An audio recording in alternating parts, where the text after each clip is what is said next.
You good, Nas? I'm good. I'm good. Yeah. It's always nice to have that check-in for me, because then I'll get out of my mind. Right? Because that's a dangerous place. This big ass head. A whole lot of meat.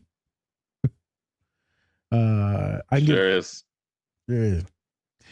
As the African woman said at the African restaurant, and he's a grown boy. He's a grown boy. African woman. I love that. I love black women, man. I love them. Yes, you sure do. Best You women. sure Best do. women. All right. Good scene. Yeah. Next one is actually the montage. Hey. Uh, Great one. Uh, uh, um, I love this. I picked this one out because I just loved the fact like they're on their way to winning, and then you get to see the Angels doing their thing, but then you also get to see the players are actually finding their confidence, right? So in Yep. one of the scenes, one of the parts of the montage, they do like this three play where it's just they get them all out, and then he's like, "Oh, Angels did that, right?" Nope, no Angels there. So as they're winning and as they are starting to believe, they're actually getting confidence and they're winning and they're all getting along now. Now the manager isn't just he's not just being an asshole. He's actually having fun out there and he's being supportive, right? Um, I do want to say for that, it's like just because you are winning, that doesn't mean that you can't have fun and just, winning does kind of make it a damper a little bit, right? Or at least losing makes it a damper. Yeah. But when we talk about, the fact like this coach was kind of being an asshole when they were losing and stuff, yeah, it brings the mood down. But the fact that they have after they went on this winning streak but then they lost and he's still keeping his head up as a coach. That's what I really loved. But for this scene, I really love just the music, The joy. being yeah, it makes you really want to go to a baseball game, to be honest with you, Yeah. right? Yeah. Give me some peanuts and cracker jack.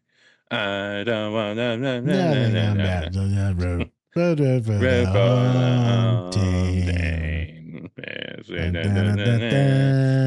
Far as one, 1, 2, two, 3 strikes, three strikes, you're out at in the the old old ball ball game. game. Go Crackers. What? Son of a bitch. But yeah, just really love this scene. I thought it'd be really good for reels too. But Oh, yeah. what were you thinking when you were watching it? I'm thinking of the angel. Who's the angel in your life? Is that your father?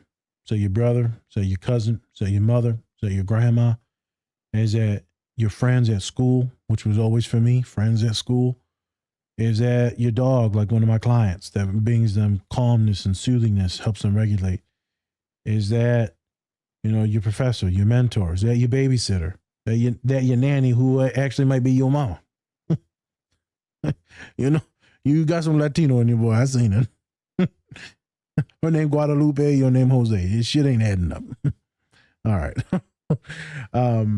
But for real, like, who is that angel? And a lot of the students, when they come to meet me, I get put in that position as the angel.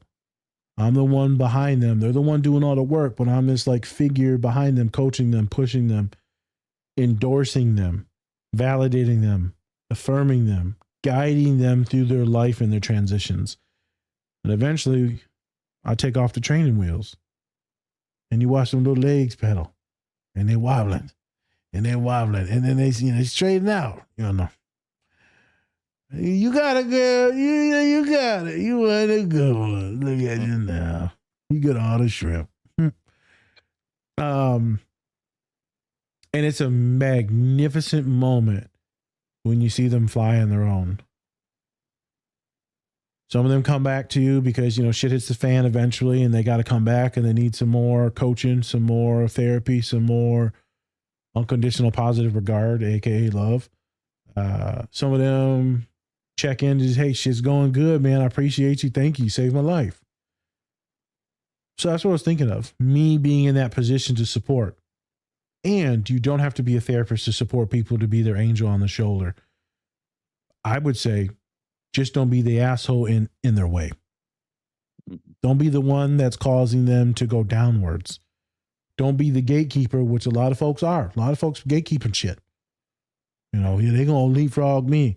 Hey, man, there's enough pie. There's enough research. There's enough money. That, you know, help people out. At least don't get in the way. And I think that's a big thing in this country, Spence. Let's do a little pivot. The big thing in this country is a lot of folks with money always blaming poor people. Someone commented this in the DM in the comment section when I was talking about like how privileged people will never understand poor people's issues. When we did an OCD podcast on that Turtles All the Way Down, and finally one brother said, "Hey, this is some funny ass shit. You got people in these comments now. It's talk middle class blaming poor people, and in actuality, we've been coached from these rich people to blame the middle class, to blame the poor. It's just a trickle down effect, right? But you should be looking up." I was like, "Preach, dude. Look at the people fighting here. It's fucking stupid. All of us are suffering and struggling. We're all in the same fucking boat. You just, you know, all you motherfuckers in my comment section probably live in check to check. You in my comment section, you live in check to check." And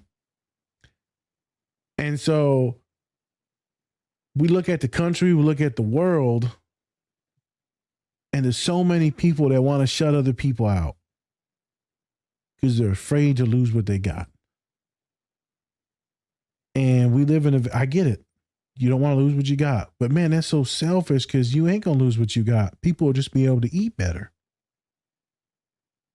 I know people don't believe what I say when it comes to that because like people got different religious aspects, not religious, political aspects. But I'm like, if you think it's cool to help out poor folks when you're volunteering or like you're handing out money or you're buying kids meals, but then you don't listen and vote for policies to feed poor kids in the schools for free or to help with like subsidies in K through 12 to get them books and good education. What the fuck are you talking about, man? You gatekeeping. Well, that's handouts, Spence. That's handouts. Yeah. Well, let's talk about the handouts that we give corporations. Big ass corp. Let's talk about how we bail out shit. What did my dad tell me the other day? Joe Biden and all them gave him, I don't know, I think my dad's going to be mad because I misquoted him. I think it was close to 8 to 15 billion. The tech company, what's that? The tech company that makes the calculators. No, that's the Texas Industries.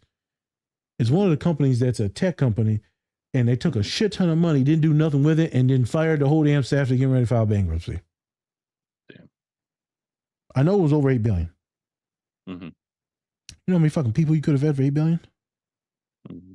You know how many, the homeless people issue. I guess it's an issue. You know how many people you probably could have housed? Yeah. You know how many medical bills you probably could have paid off? Yeah. But, so I'm sorry for doing this. It's socialism for the rich. It's capitalism for the poor. And the middle class keeps thinking that, it's socialism for everyone. Nah, chill out, homie. I'm sure that one mom. What's wrong with a handout? Huh? I mean, what's wrong with a handout, especially for those who don't have anything? Like what? I'm sure that $200 in food stamps cost the economy. I'm sure. Yeah, totally. It's the bigger issue there. Food stamps. That's the driver in our debt. Yeah, that's the driver in our debt right there. Is the food stamp. It ain't the couple of 100 billion trillion that we just sent to go fight wars and kill people.